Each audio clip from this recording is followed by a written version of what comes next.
Steak Bites, where we carve out space for meaningful conversations that go beyond the grill. I'm Kara Smith, your host and fellow enthusiast for all things tasteful and fulfilling. As we dig into food choices and how they impact health, performance, and well-being, it's just as important to talk about where that food comes from and the science and care that goes into raising healthy animals. Today's guest brings a deep understanding of animal health, nutrition, and the connection between veterinary care and our food systems. Dr. Darcy Hafner is a veterinarian, partner at Twin Forks Clinic in Ray, Colorado, and a certified veterinary acupuncturist. Originally from southern Utah, she earned her DVM from Oklahoma State University in 2016, as she graduated with honors in research. Now she's balancing rural veterinary practice, motherhood, and a lifelong commitment to animal care. We'll chat with Dr. Darcy about the realities of rural veterinary work, the science behind livestock health, and how intentional veterinarian care connects to the food on our plates. Let's get into it. Welcome, Dr. Darcy. Hi, how are you today? It's a beautiful day. It's spring. Beautiful day. The grass is green. The cattle are turned out on pasture. Things that make, I think, both my heart and your heart happy. Yep.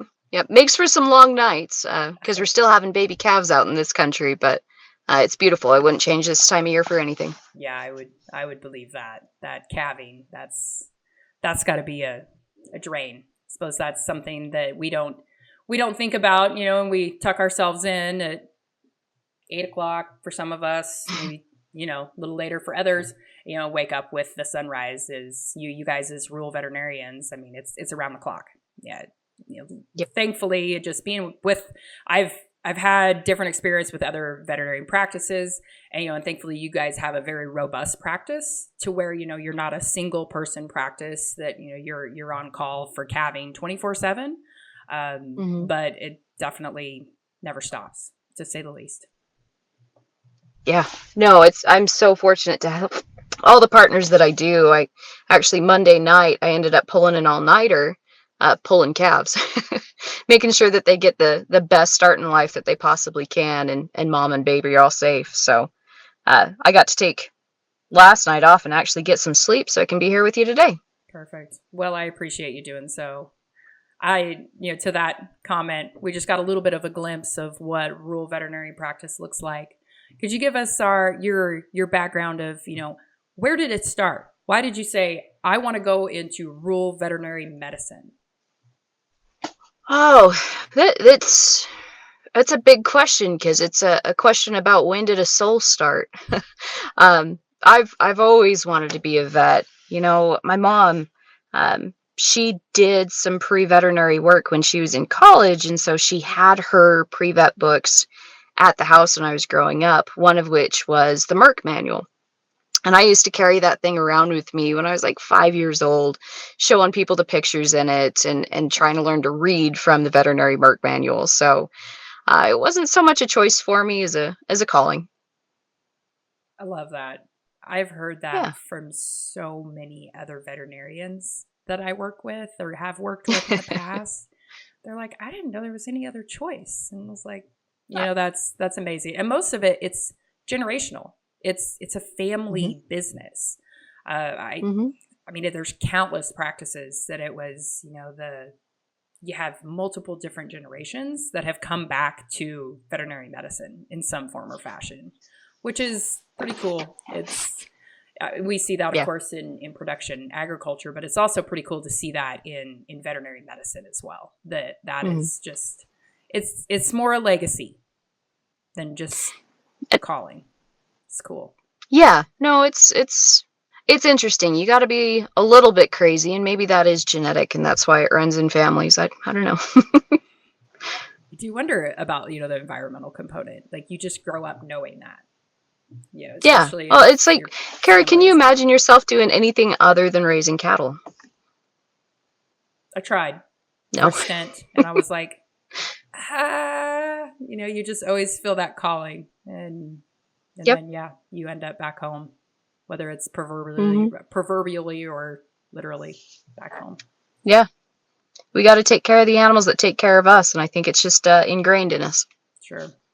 Yeah, I hear that. Yeah.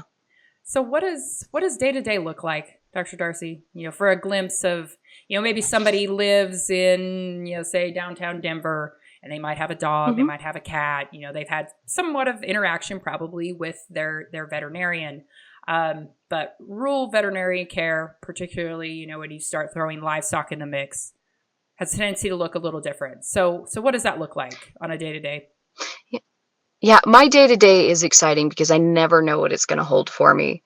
Um, I can be working on a cat in one moment, an emu the next, a camel, a horse, and then finish up with working on bulls. So it's always an adventure on whatever walks through my door, and knowing that there's so much unpredictability in my job makes it super super important to take care of the routine and the preventative things. So what my approach, and I think we go over this, we sit down and we meet and we talk about preventative protocols, things we can do to prevent disease rather than treat it when it becomes an emergency. So my day to day, it it varies so much. I can't walk you through a typical day, except it starts when the sun comes up and it ends when I get a day off. That's fair. That's fair. So you touched on preventative medicine. Of course, the quote that comes to my mind is an ounce of prevention is worth a pound of cure. And that's Oh yeah. something that, when we started this endeavor, but frankly, it started before that. I mean, I had 10 years in animal health prior to just doing what we're doing full time with Colorado Craft Beef and the ranch, and all of our other entities. And man, that it's wild how much I had that conversation of all of the other things that we can do on an animal care, Mhm. a prevention aspect to take care of these animals before we needed an intervention like an antibiotic or, all of these other things. So I'd love for you to talk us through that, thought process for you. Yeah, I think a lot of people think of us veterinarians. They think of Dr. Pole, they think of James Harriet, and most of those stories are about when things go wrong and the veterinarians called in to save the day. And really, what I like to base my practice around is less of those emergency things, and more about proper preparation, trying to safeguard the health and well-being of these animals rather than save it at the end. Um, and a lot of that goes into not just vaccines, like most people think of veterinarians are just going to vaccinate their dog and take care of that. That is part of preventative medicine. But it also goes deeper into let's make sure their nutrition is right. Let's make sure that their housing is appropriate, that where they're going, what they're doing, that we're trying to reduce as many risks as possible so we can get the most benefit for the animal, make sure that they respond to vaccines appropriately, we get their antibodies up, that we take care of their bodies so they can in turn take care of us. Yeah, that is, it's definitely a multifaceted thought process. Yeah. And I love the way you said that, we take care of their bodies, in turn they nourish us, but it's so much of these interventions or, whatever we want to call them is like, it's trying to help their body do the work. Like, Hmm. we're trying to Hmm. set their bodies up for success, kind of like, both you and I have young girls, and I know that thought process runs through our brain repeatedly. It's like, how are we Constantly. taking care of their bodies so they Hmm. can, continue to grow and thrive? And this is an area where I think being a certified veterinary acupuncturist, which is a very strange qualification for a feedlot veterinarian, helps me because it helps me see not just the result, but the whole picture. So we can look at the whole animal. That's truly what they call holistic medicine, is looking at everything that's happening in these systems so we can keep it in balance. Yeah, that thought process between, you want to call it maybe, traditional medicine versus you want to say holistic? Like, is that a fair statement? If you go into acupuncture or some of those, or do you have another terminology you like to use? Yeah, I'm still working my way into that, because holistic medicine can have some stigma around Mhm. it, right? Like I'm not walking out there and working with crystals on these feedlot cattle, but I think it is. integrating the whole picture. How's that? Okay. Integrative medicine. Integrative. I like that. Well, we'll Yeah. use that one because it is more than just one piece of the picture. Hmm. It's kind of like the old adage, Yeah. you zoom in on something and that's all you see. But all of a sudden you take a step back and you're like, oh, wow. There's so much more that goes into it. Yeah. Yeah. I mean, even when you cook a steak, I mean, yeah, sure, it's going to be my husband's fault when he cooks it past medium rare, right? That's his fault, but the quality of that steak, there's so much more that goes into it. Um, where was that calf raised? What did it look like? What was it fed? And it really goes all the way back to when it was born. Did it get the right colostrum and immunities when it was born? That can affect it all the way down to the plate. Yeah, for sure. So, we're talking about the plate side. So, I'd love to bring the consumer into this conversation. Yeah. Hmm. Let's say just I don't even want to say common consumer, but somebody that's not as familiar with what we do every day. Or the thought process of you pulling calves in the middle of the night might be a very foreign concept for most people. And really understanding kind of that entire circle of life that born to where Sure. we're nurturing this animal to where they're going to nourish our bodies. What do you think? Yeah. Go ahead. I was going to say, part of that kind of circles me back around to the oath that I took when I graduated veterinary school. And part of that oath is to solemnly swear to use my scientific knowledge and skill for the benefit of society through the protection of animal health and welfare. So everything that I do for these animals and everything that I commit myself to is for that end consumer. It's for the animal and the people who benefit from them, and that can be small animals too. I mean, I know so many people who their dog is the world to them, and that holds so much benefit for their soul, their spirit, their companionship. And so it's my duty to make sure that that animal is at its peak health and performance for its human as well. And so some people have a hard time thinking about me absolutely loving this adorable baby calf, and being so proud that someday it's going to go to nourish somebody's body. Yeah. But that's part of what I sort of do is take care of society through animals. Mm-hmm. I love that. And bringing the veterinarian's oath into perspective for a consumer, I think is great. It is about that animal, but it also is about something bigger. And something that I like to say quite frequently is, we're honoring that animal's life because that animal is giving its life for us, for nourishment of our bodies. And I do feel like it's our duty, in essence, to make sure that we honor that life and make sure they have the highest quality of life possible. And you're a huge part of that, of what we do here at CCB, from our veterinarian, to be like, hey, like this, let's have a plan in place. Let's, talk about what we need to do to keep these animals as healthy and comfortable and all of the things from an animal perspective, and then even looking at what if something goes wrong, then what? But we have a plan. We have a consultative plan to make sure that we are looking at that from the beginning.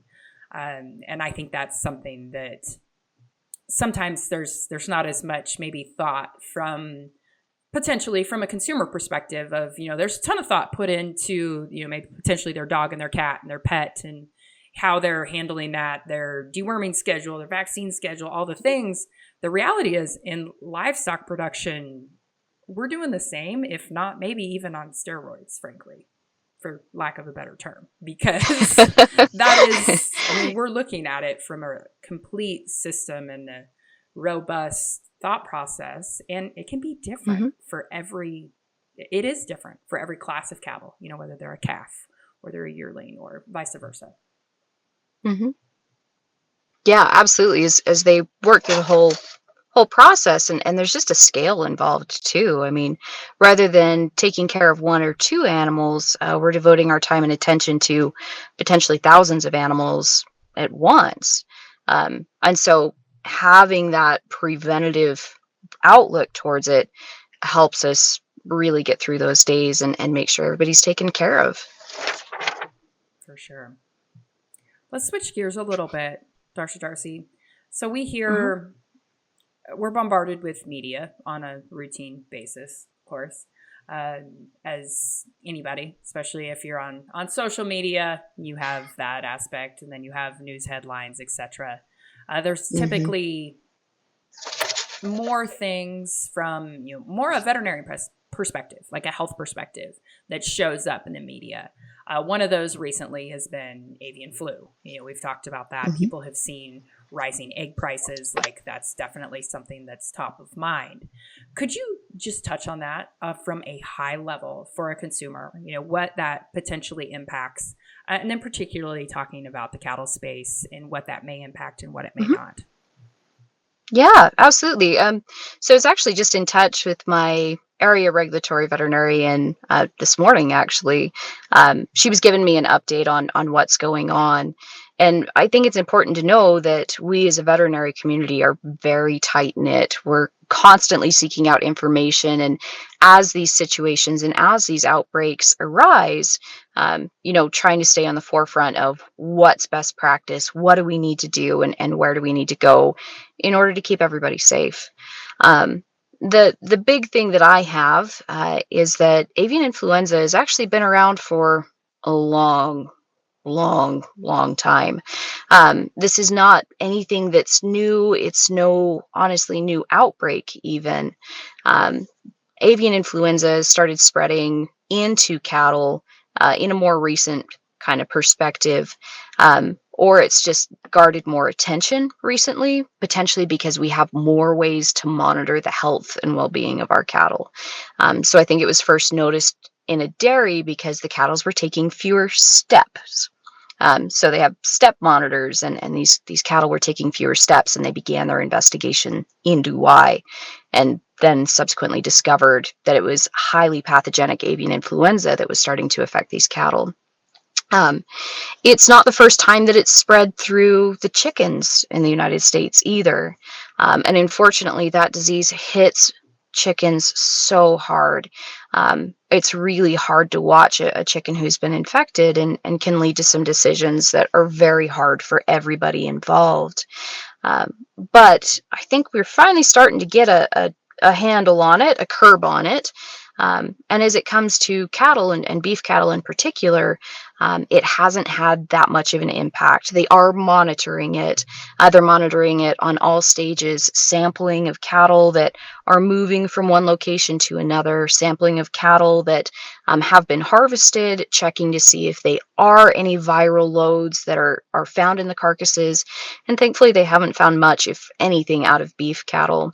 And then, kind of prospectively, they actually have been doing some research projects to see if it does happen to get into beef cattle, what's that mean for the end consumer? And what they actually found is if the virus does get into the tissue, it's actually really readily cooked out of the tissue, even just by cooking that steak or that burger to 120 degrees to rare. So it doesn't have a huge impact for the end consumer if it were to get into the beef, but for the beef itself, it doesn't seem to get there in the first place. They just don't seem to be as susceptible to it as the chickens do, being that it's avian influenza, species specific. That Mhm. kind of makes sense. Yeah. Yeah, I think that's great to be able to shed some light on that. You did bring up something that I think would be great to shed a little more light on too. You Yeah. talked about veterinarians having a close knit community, and we think Hmm. about controlling disease in essence, and the fact that when cattle move, particularly across state lines, we are required to have a veterinary inspection to be able to Hmm. move these cattle, and some of these other safeguards that are put in place to keep cattle healthy. Could you touch on that for our listeners? Just at a kind of a high basic level of like some of Yeah. the safeguards that are in place. Hmm. Absolutely. There's actually veterinarians who specialize just in um, the health of animals as they move throughout the state, and the health of animals actually when they're harvested as well. Food safety veterinarians, they're amazing lot, with very brilliant minds. That'd be a neat topic for a podcast too. But we're really involved in making sure that as these animals move from stage to next stage of their life, that they're as healthy as they can be. We have the right as veterinarians to, if we identify a place where the animals aren't nourished well, maybe they're underweight, maybe they appear sick, maybe there's lameness issues, they have sore feet, we can actually say, no, these cattle aren't moving. They need to stay here until we get them healthy, until they're ready to take that next stage, that next step. And then when we receive those animals, doing the same thing on that end, we do report. So there's USDA accreditation, it's called. Accredited veterinarians, we have to go through training in order to be able to identify those animals and then handle the paperwork as well. I'm an accredited veterinary or veteran. I'm an accredited veterinarian with the USDA, and I actually have a chain of command that I report to for sending this documentation and this paperwork so that we can make sure everybody is informed and get through this as quickly as we can. When it comes to government agencies, never fun to talk about, but I am very proud of the local area veterinarian and the state veterinarians that I work with. Their chain of command and communication is excellent. Like I mentioned, I talked to Dr. Rich Ann Lomkin just this morning, and they stop in and they visit us and bring us new information and testing kits, and it's actually a really great program. Yeah, I think that's cool to shed even more light on some of the things that go on behind the scenes to keep all of our livestock, but animals in general healthy, which in turn, a healthy society, right? Because that's how we're being fueled. So very cool. So from a consumer perspective, if you were to talk through one thing that maybe a consumer sometimes has a misperception about, as we relate to veterinarian care, what would you highlight? The label antibiotic free. All animals are required to be antibiotic free when they go to harvest. This is done through various methods and record keeping. In order for anybody to give an antibiotic to an animal, and this is pretty pertinent. There were some rule changes that happened just a few years ago. They have to have a prescription from a veterinarian who's had a conversation with that producer or livestock owner about what antibiotic they can use, how much they can use, when they can use it, who they can use it on, and what records need to be maintained after they use that medication, so that we can make sure that medication is not in that animal system when it goes to harvest.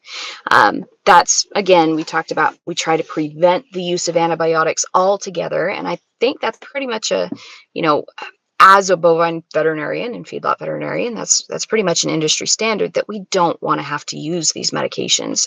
We use it when we have to.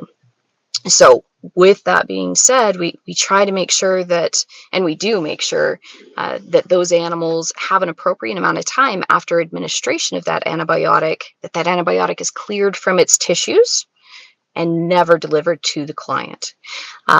Honestly, the time frames that we talk about on most of these antibiotics, most commonly is less than 14 days, up to 21, 30 days. We try to make sure that we extend that time past when it's actually out of the animal system.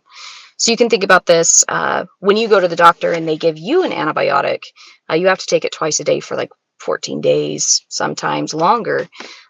These animals are generally receiving a dose of antibiotics and then a repeat dose if it doesn't clear the infection. We're monitoring a little bit closer so that we don't prolong antibiotic treatment and we can keep those muscle tissues as clean as possible. The label antibiotic free, I think, is redundant because all meat is antibiotic free. Yeah, labeling is another one that I've touched on with a lot of different guests, but I think that one in particular, as it relates to veterinary medicine, is incredibly important. to think Yeah. through. Yeah. And kind of just to tie it back to some of the other veterinarian workings that I've touched on, those food safety veterinarians do a wonderful job of actually sampling animals as well as they go through harvest, again, to double check and make sure that this is not something that's happening for consumers. Um, and I'm very proud about that. Yeah. Yeah, that's for sure. And that's something us as operators, as you were talking about the paperwork. I was just thinking of like Yeah. the files that I have over All of the here. processing mouse I've Yes, given you. all of the files, all of the paperwork that Yep. we religiously maintain because it is important. If there's ever a question about a certain lot of cattle, like I want to make sure that we have those records and we go back to be able to reference that in whatever form or fashion we need to. So paperwork is never ending in about Oh, anything, paperwork. even vet medicine. So Yeah. Yeah. I have a pen in my hand more than I have a syringe in my hand. yeah, that's you'll actually probably enjoy this conversation, and our listeners may as well. So I spent a summer in Germany, and the family I was living with, the gal was a veterinarian. She was a German veterinarian, but of course she'd spent time in the States as well. And this is not the enjoyable part, but there was a blue tongue outbreak over Ooh. in Europe while I was there, so they had to vaccinate all of their cattle, and they had 25 head of cows, 25 head of calves, and we proceeded to start processing at 8 o'clock in the morning. And every last one of them got a wheelbarrow full of grain underneath their little noses as they came into the chute. Yep. And we gave them, we tented and gave all of them their blue tongue vaccine. And about a quarter of the way through, I tried to tell the veterinarian, I'm like, I could definitely give that vaccine if you would like me to. She's like, legally, you can't. Like it's just so different than our production system. And we spent all morning, we got done, about 8 to 12:30, 1-ish, and then we spent the rest of the afternoon filling out the paperwork that we had to send to the government to prove that we had vaccinated all these animals for blue tongue. So it was an experience for me for sure. And I remember calling my dad and being like, "You'll never believe this." And he's like, "No way." So that was my European experience with vet medicine. Yeah. Yep.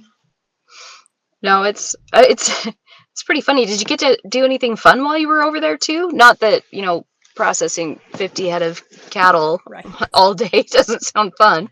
Yeah, it was actually great. I went over there on more or less an internship to be able to teach this family how to ride cow horses and ranch horses and rope because they just don't have a ton of that over in Germany.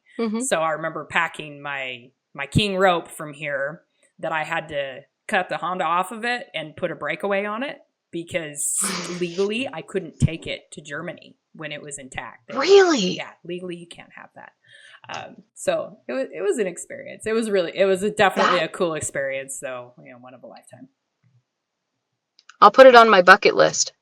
Yes, yeah, definitely an experience. So if we ever need a road or a trip somewhere, I guess we can do that. I'm sure the family'd love to have us back. So Darcy, I love to share stories. If you have one story that reminds you of like why you love this industry so much, what would it be? Oh, I've got a recent one. Sorry, my microphone just switched over. Can you still hear me okay? Yeah, you're good. Okay. So veterinary medicine is challenging. Long hours and hard work and not good pay and great people. Thankfully, I've got great people in my practice. But I was kind of feeling sour, and I had just gone to the dentist and had my teeth cleaned, and well, shelled out that money. And I kept on thinking to myself, man, I could have been a dentist. I could have, worked from 9 to 3 and never worked a weekend and the occasional emergency for a chipped tooth. No big deal. I could have been a dentist. And I was thinking about that when I got a call at 2 o'clock in the morning to go pull a calf an hour away. So I jumped in my vehicle and went out to these producers, and they were so kind to me. They had a warm bucket of water ready. I mean, cow was restrained. Everybody was happy to see me. We were all relieved that we were going to be in this situation and get over with this situation. And I'm still grumbling at this point, right? Like I'm tired. I'm in my pajamas. Starting to work on this cow, and we got it out safely. We were able to provide a little bit of help to that cow to get that calf out after I got its head turned the right direction. And I will never forget that feeling when I pulled that baby calf and it landed on my lap and it was alive. And that moment right there just solidified it for me that this is what I was forever meant to do. Dentists be damned.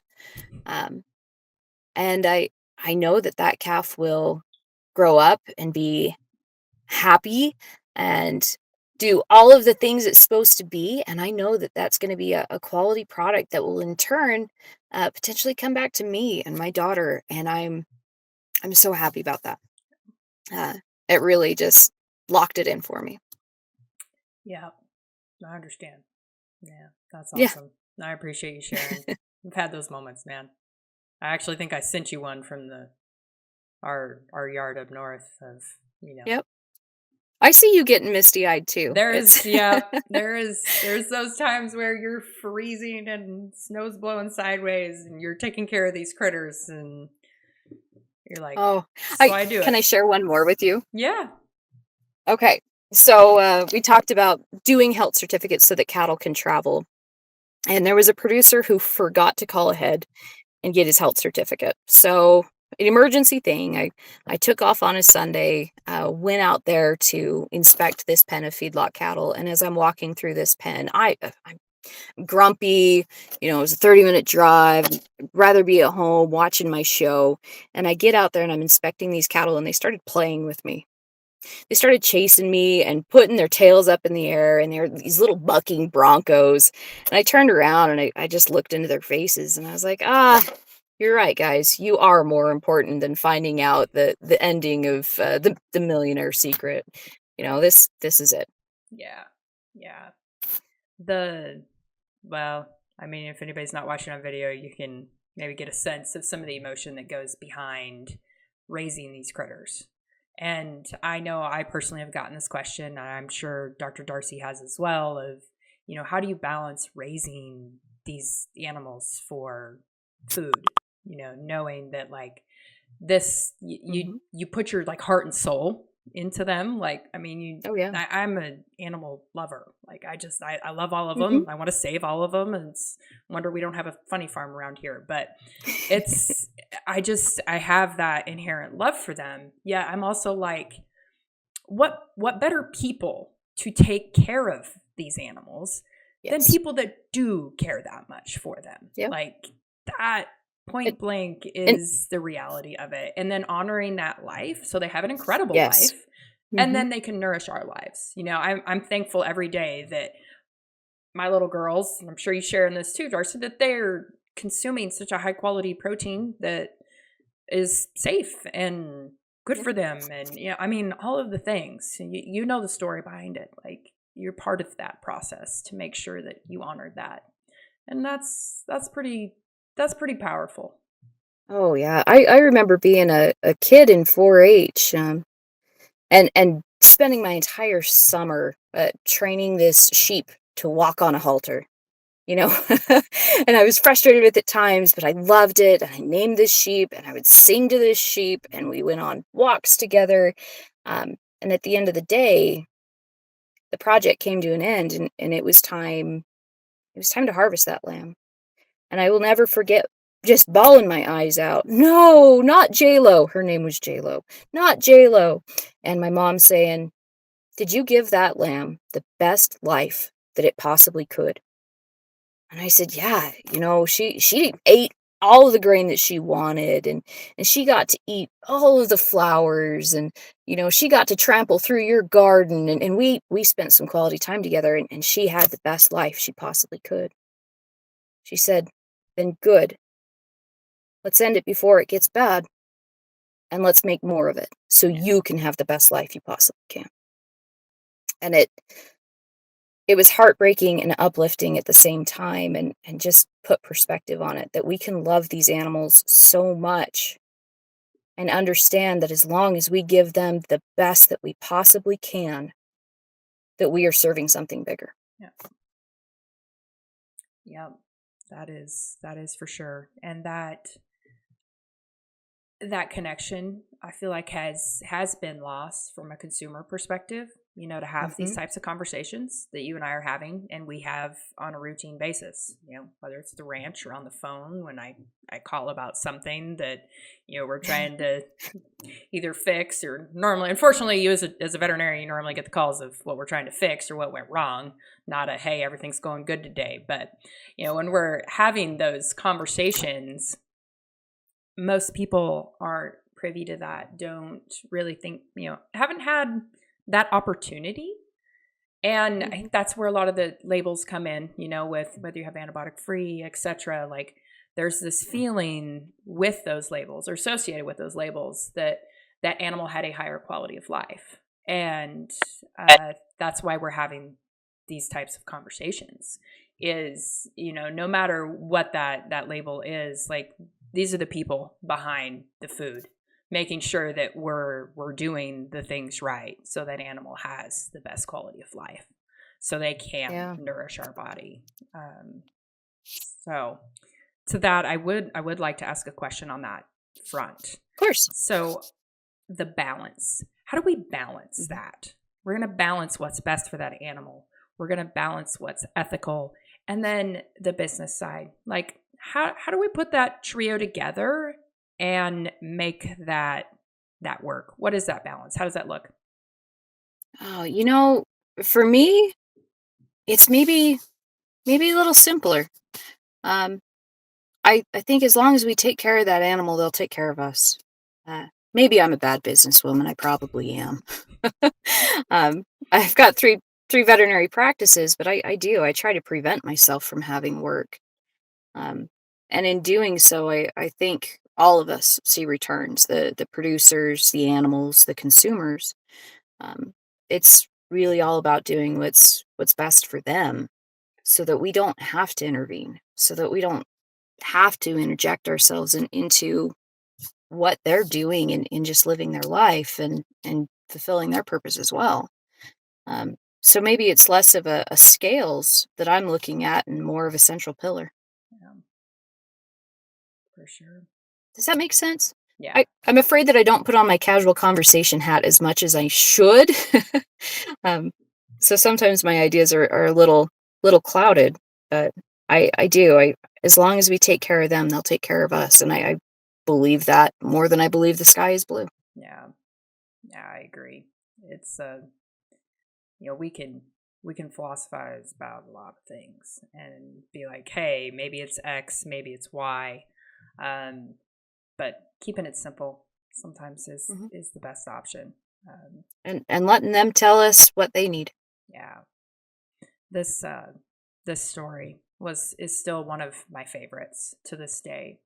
I was talking to a very large feed yard operator back in the Northwest, and we were talking about the people that care for these animals. I mean, they have quite a few critters in one spot at one time, and I posed the question. I'm like, what makes a pen rider or somebody who's caretaking these animals, what makes them so good? And this one in particular, she's actually really a close friend of mine as well. She's their cattle manager, and she was so good at seeing when a calf was sick. And he's like, this is the prime example. This woman, and typically a lot of times, and not to say that there aren't men that are wonderful at this, he's like, but a lot of times my female pen riders actually are better because they can tell when a calf is sick earlier than some of their male counterparts. And and this was just his philosophy on it. And it's like, I asked her what made that so much different, and she looked at me and said, I can tell when one of them needs a hug.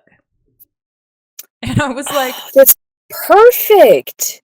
Yeah. That's Yeah. perfect. I'm gonna Yep. borrow that. I should find her and pay her for royalties. Yeah, that's gonna be said. Yeah. I was like, man, you couldn't get like any more simple, but yet like it's like this inherent sense of like, yep, that calf needs a little bit of a hug.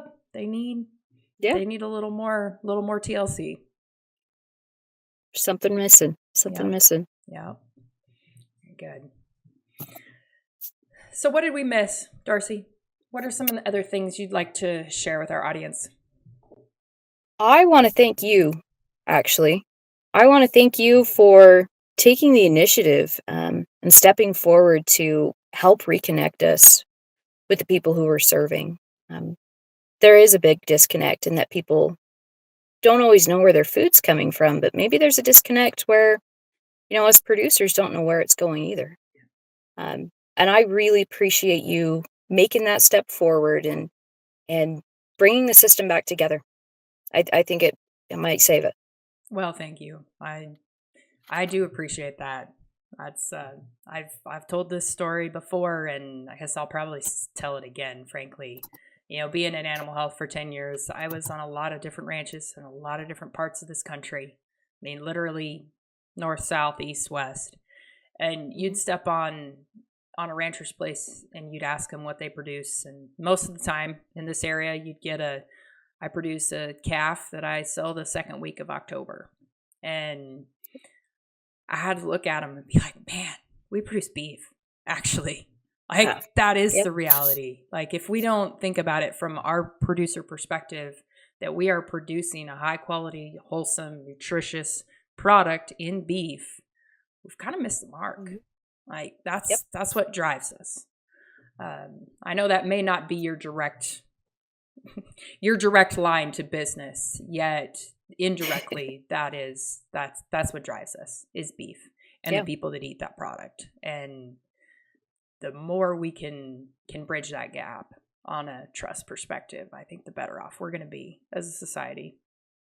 Yeah. I really encourage, I picked up a few hitchhikers in my younger days, and I always encourage people to step out, to go visit a ranch or a feedlot that's willing to accept them. Stop by the visitor's office, get some more information. Um, and I've always thought about that for them so they know where their food's coming from. But now I'm starting to wonder if maybe it's so that we recognize the people that we're feeding too. um, We're nourishing brains, we're nourishing bodies. There's vital nutrients in beef that can only be obtained through beef, and maybe we need to maybe our industry needs a hug. it's fair. Yeah. Well, Dr. Dorsey, thank you so much for what you do as well. I mean, for all of our listeners out there, the livestock production doesn't go on without our large animal veterinarians. And it is not an easy lifestyle. I haven't seen the most recent statistics, but the suicide rate amongst rural veterinarians and veterinarians in general, but is incredibly high. And there's a reason because of the stress type of lifestyle. And it's gosh, I even made the choice when I was a kid that I chose to not be a veterinarian because Hmm. I knew there'd be more animals that I couldn't save than ones that I could. And I was like, I don't think I could do it. It's Yeah. you gotta have people like Dr. Darcy. Like I just and I don't know that was for me, but it's incredible that there's so many of our wonderful veterinarians that do that and they selflessly dedicate their lives to that.